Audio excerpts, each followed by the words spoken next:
And that brings us to evaluating of the team functioning. Once we've produced this team and the process of building this team, now we need to evaluate the functioning. Successful or high-performing teams share certain common characteristics, and if management hopes to enhance organizational performance through the use of teams, they need or will need to ensure that their teams actually do possess these characteristics. The mission. Effective teams have a clear mission and purpose, and it may be a short objective. Commitment. Team members must be committed to the team's mission. Commitment develops as members begin to personalize their involvement and take ownership for their team's success. The norms and ground rules. Effective teams have explicit and appropriate ground rules and norms. An effective process. Competent goal-oriented teams agree on processes for success. Interdependence. In a group, people operate independently from one another. One person's progress is not affected by anyone else. Teams, however, function interdependently. Every member's role and work complements someone else or something else. Develop an action plan to improve the effectiveness of a team. So once you've established your team, you need to set the goals and create this action plan. As a manager, you will determine what you and your team want to accomplish, and you plan to achieve it by setting goals. For individual projects, short and long-term strategies, production, sales. Given the importance of goal setting of an organization, it is important that you conduct goal setting sessions with the participation of your team. You can achieve this by following the following steps. Establish rapport. As with any individual or group process, gaining others' trust and confidence is essential. Develop an initial set of group goals. It is important that all participants contribute, so have individuals work alone to list 2 goals that are important to them. List those affected by the goals. Identify those people who will be affected by the goals. These stakeholders are likely to be stakeholders, customers, or colleagues, including the members of the group. Identify the motivators. Work down the list of goals, identifying the motivations for each person. What exactly is the purpose of each goal? What has to be included? List constraints. Constraints or barriers can inhibit the ultimate achievement of a goal. Such constraints may be rules, regulations, policies, or any other factor that may limit goal accomplishment. Revise and collapse the listed goals after taking into account the motivations, constraints, and timelines. Distinguish between primary and secondary goals. Collate and final statement of goals. Record each goal statement to include both a primary and a secondary component. Seek consensus for the listed goals and give the participant approach adopted. The consensus can be expected.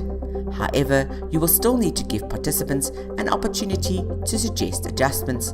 Prioritize the final list. To empower team members, it is necessary to develop job profiles for each member. This is generally related to job description within the organization. Analyze and evaluate the job description and create a performance measurement based on what is required in the job description. Identify the team member strengths and weaknesses. Where would they need assistance and completing tasks? This is important in achieving a buy-in from members to ensure they are motivated. We learnt in leadership styles that leaders must enable followers. To enable members, it is important to analyze their job by asking the following questions. What tools, materials, equipment are used to perform the tasks? What methods or processes are used? What are the specific duties of the position? What are the critical tasks and key results areas of the position? What are the discrete outcomes of the job for which the person was appointed and will be held accountable and evaluated on? What behaviors, skills, knowledge, and experience are the most important? Then compile the job profile by summarizing the purpose of the job, list the key performance areas, identify the required outputs for each key performance area, identify the workplace competencies, and identify the required behavioral competencies. As an example, we can have a look at a job profile for an HR practitioner. The key performance area in this case, we look at course development. The outputs will be develop new course material, design slides, and design assessments. The minimum standards will be 100% compliance to SOCWA unit standards, company format, and 100% compliance to assessment criteria. For a widgeter, on the other hand, the key performance area will be widget manufacture, the outputs will be weld sprockets and twist sprags, and the minimum standards will be a set time frame to do those specific jobs. When evaluating this performance, evaluate planned against actual, so what was expected during a specific time and what was achieved in that time. When providing a member with feedback, use the sandwich effect. A good message, so we start with positive, which is a good message, and it opens the receiver to genuine communication, preventing him or her from switching off from what might be seen as criticism. Then we give constructive feedback. The constructive message is then delivered to effect the improvement in behavior. And then we end it off with a positive statement again. The final good message sends the member away feeling positive about the exchange. Feedback should be descriptive, specific, useful, given at the right time, clearly formulated and correct, socially minded, devoid of demoralization, and without subjective interpretations. Guidelines for giving corrective feedback on inadequate or marginal performance: always put the employee at ease first, state the purpose of this discussion, and then go over the original instructions to see that what was said and what was given was properly understood in the first place. Give details of the employee's performance and allow the detail or the employee to give feedback.